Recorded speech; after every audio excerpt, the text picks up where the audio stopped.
Sources inside both camps just confirmed it. Jalen Brunson and Victor Wembanyama are locked in one of the most intense rivalries the NBA has ever seen, and it is about to shake the entire league to its core. Right after the Knicks took home the 2026 championship, Brunson did something so wild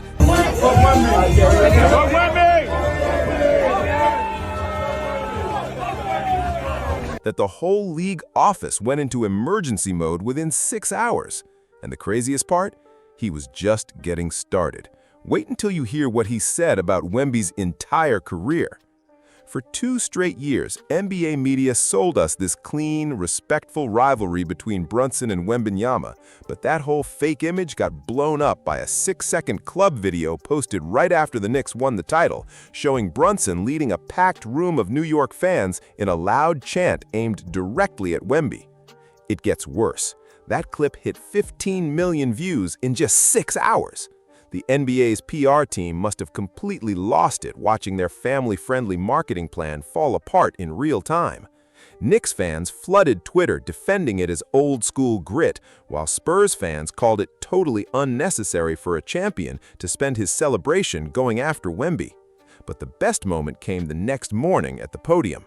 Reporters pushed Brunson to blame the champagne and just apologize. He did not flinch, did not make excuses, and did not back down. Instead, he looked straight into the camera and said, "You all hyped him, but forgot who the real MVP is." That statement was not jealousy. It came from a man who spent his whole career being slept on, and that is the whole point. Everyone thought this beef just randomly exploded from finals pressure. But wait until you hear what people found when they dug through the regular season archives. The league acts like this rivalry came out of nowhere, but the real origin goes all the way back to March 29, 2024, during a wild regular season game at the Frost Bank Center. I mean, we see, I've never seen so much greatness before. The season has been going on for just some months. Brunson was on a completely different level that night. He dropped a career-high 61 points, putting on a show for the Knicks fans who traveled all the way to Texas. He finished just 1 point away from tying Carmelo Anthony's franchise scoring record. That should have been the only story the next morning. But Wembanyama, a fresh rookie, crashed the party by dropping a historic 40 points, 20 rebounds, and 7 assists to steal an overtime win for San Antonio. And then it got worse. Right after the final buzzer, Wemby tracked down the official game ball, grabbed it tight, and launched it deep into the upper deck so nobody from the Knicks could save it for Brunson's trophy case. The whole league agreed Wemby went too far. The league hit him with a $25,000 fine the next morning. But fans forgot what happened in the post-game press room. Wemby actually sat at the mic and told reporters he had never witnessed that level of greatness before, clearly trying to show some respect after the battle. For Wemby, it was about competing on the floor. Once the game ended, he tried to show respect, but it was already too late. Brunson took the whole thing as a direct personal disrespect and decided right there that any mutual respect between them was completely dead. And honestly, that reaction makes total sense. You do not get to disrespect a veteran's historic night and then fix it with a press conference quote. Actions speak louder than words, and Brunson heard that action loud and clear. This was not insecurity from a veteran. This was about basic league respect. In the NBA, when a guy grinds through the mud to score a career-high 61 points, that game ball belongs to him, period. By throwing it out, Wemby deliberately stepped on that milestone just to make a statement. Old-school legends like Shaquille O'Neal even talked about it on his podcast, calling out the sheer disrespect of a rookie stealing the spotlight and the ball from a superstar who earned it. So Brunson filed it away, because in his eyes, it was a straight-up declaration of war. Fast forward to Game 3 of the 2026 NBA Finals, and that tension exploded into real physical violence. Early in the first quarter, Brunson went to set a simple perimeter screen, and Wembanyama aggressively shoved him by the head and neck, slamming him straight into the hardwood. The refs swallowed their whistles completely. No review was triggered, and the game just kept moving like nothing happened, while Brunson got up and kept playing. The real twist came the next day when the NBA's own head of officiating, Monty McCutcheon, went on national television and admitted the refs totally missed the call and a foul absolutely should have been called. But even after that admission, the league still refused to upgrade the play to a flagrant foul after their review. According to insiders from Wembanyama's side, his extra aggression toward Brunson and the Knicks all series came as a direct response to New York's defense targeting him with hard fouls on almost every single possession. Not much you're going to be able to do about that if you're Mitchell Robinson, but you can see right here, Wemmy's telling him, I'm in your head as he's going down the floor. This is what... Now here's going to be the interesting thing. And that was just one moment out of dozens where New York players physically targeted Wemby all series long. Draymond Green even said on his podcast during the finals that the Knicks were playing dirty because they were scared of getting exposed by a 22-year-old on the world stage. On top of that, if the league had actually given Wemby a flagrant one for the hit on Brunson, he would have been in serious danger of an automatic postseason suspension, since he already had flagrant points on his record from a physical altercation with Naz Reid in the previous round.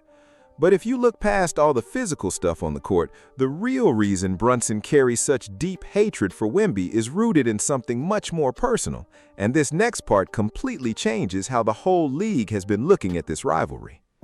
At its core, this is a massive clash of two totally different journeys. Brunson is the definition of a self-made grinder, drafted 33rd, told he was too small, and forced to fight for every single inch of respect in this league. Then there is Wemby, who was already being treated like the chosen one before he even landed in America.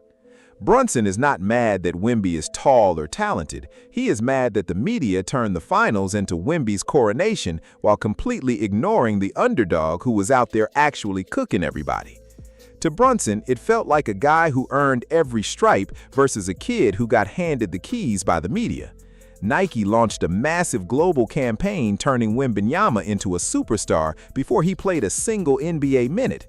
Meanwhile, Brunson had the exact opposite experience his whole career. Told he was too small, failed to pick 33 in 2018, and spent years fighting for every bit of credibility the league refused to hand him. Same sport, completely opposite paths. So when the media framed the finals like Wemby's big moment while Brunson was out there dominating, you could not act surprised it hit him differently. The disrespect toward Brunson got so bad that back in 2023, Becky went on ESPN and flat out said the Knicks had no elite player and could not win a championship with a small guy as their best player.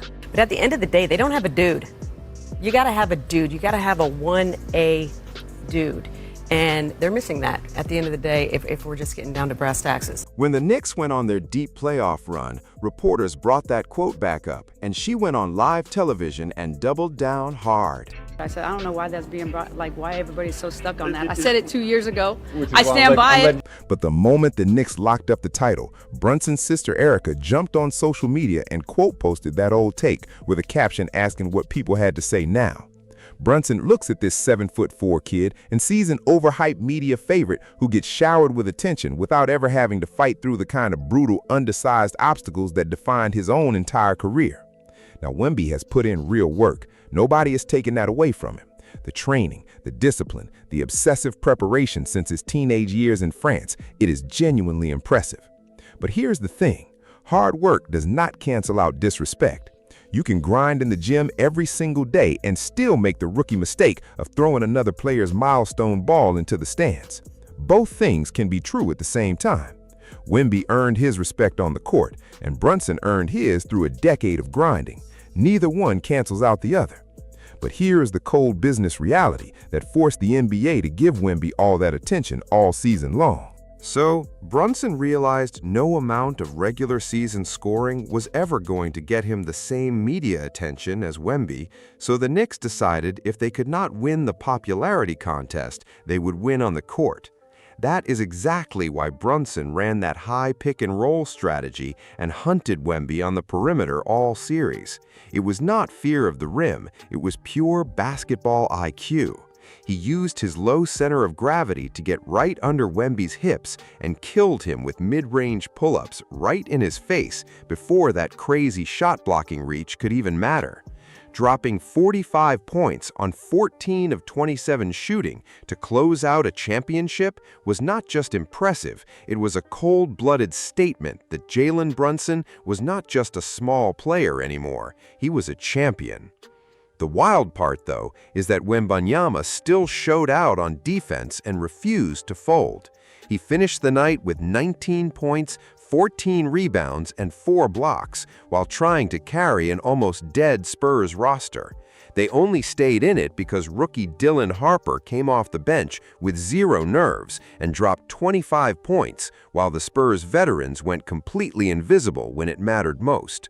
The final seconds of that 94-93 win were absolutely nerve-wracking, with a tiny 4-point lead barely holding on to officially end New York's 53-year title drought and send the whole city into a frenzy.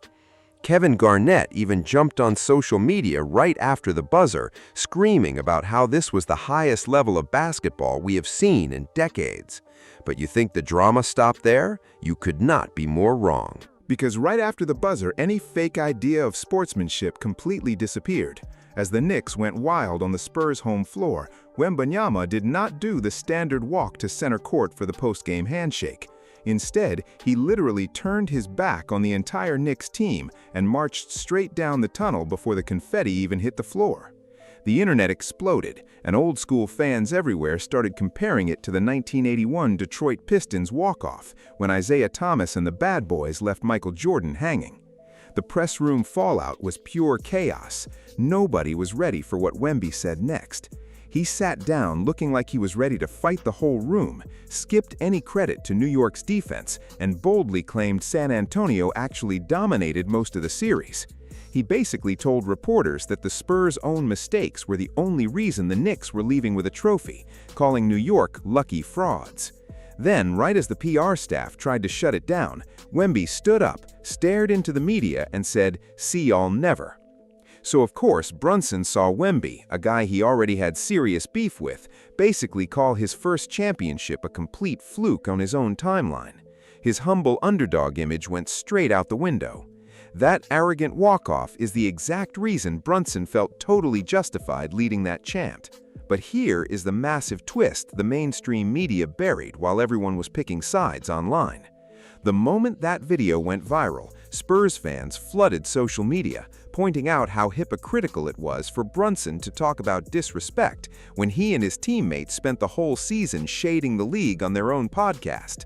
Brunson and Josh Hart basically turned their show, The Roommates Show, into a spin room where they trash whoever they want without ever catching heat from PR. Casual fans think it is just two friends laughing on a couch, but it is actually a very calculated way to shape how the whole league gets viewed. The funniest example came when Hart randomly went after Rudy Gobert's defensive reputation on camera, calling his Defensive Player of the Year award a total joke and saying he gets exposed by quick guards at the three-point line, while naming guys like Holiday and Bam as the only real versatile defenders in the league. And Brunson just sat there smiling into his glass, sipping water like he had absolutely nothing to do with it. It is a genius move. Brunson endorses the disrespect while keeping his own hands clean, so the media keeps treating him like the good guy. Gobert saw the clip floating on TikTok and was not about to let two podcast hosts trash his name for free, which turned their next matchup at Madison Square Garden into one of the most intense games of the season. During a wild battle for a rebound, all that built-up anger boiled over into a straight wrestling match on the floor. Hart shoved Gobert and tried to trip him while they were tangled up, earning a quick flagrant one after the refs reviewed the tape. But the best part came in the post-game interview, when Gobert openly called out the Knicks, telling reporters that some guys in this league need to spend way less time running their mouth on independent media and actually try playing some real defense on the court. And here's the part that is truly mind-blowing. This petty rivalry between Brunson and Wemby had such a massive ripple effect that it turned the 2026 finals into a global event that shattered every modern viewing record. The first 4 games on ABC pulled in a ridiculous 19.6 million viewers, doubling the ratings from the year before because fans were completely fed up watching low-stakes, small-market basketball. This was officially the most watched championship series since Michael Jordan's legendary last shot against Utah back in 1998. Massive celebrities like Taylor Swift, Larry David, and Chris Rock were paying fortunes just to get courtside at the Garden. ESPN and Fox Sports immediately realized this personal hatred was an infinite money machine for their afternoon shows. So they turned a basketball series into a life-or-death battle before the ball was even tipped. Networks weaponized the contrast between the bright lights of New York City and a 7'4" international phenom down in Texas to make hundreds of millions of dollars. And all that pressure forced both players to chase historic performances every single night, which is exactly why the physical violence on the court reached the point of literal elbows to the face. Brunson knew that if he let a 22-year-old kid steal his ring, the media would spend the next 10 years calling him a regular season fraud who could not win when it counted. Which brings us to the biggest question of all: what happens next? Because this fallout is already bleeding straight into next season, and nobody is ready for the consequences. Adam Silver is sweating behind closed doors, trying to figure out how to schedule these matchups without the tunnel turning into a war zone. The league knows the second these two teams step back on the floor, the refs will be on a razor's edge trying to stop a full-blown brawl. Wemby is already locked in his gym in Texas, using this loss as fuel to destroy the Knicks next year, while Brunson is out there actively recruiting more physical enforcers to New York just to deal with the giant. This is not just basketball anymore. This is a multi-year rivalry that is about to completely change the balance of power in the entire NBA.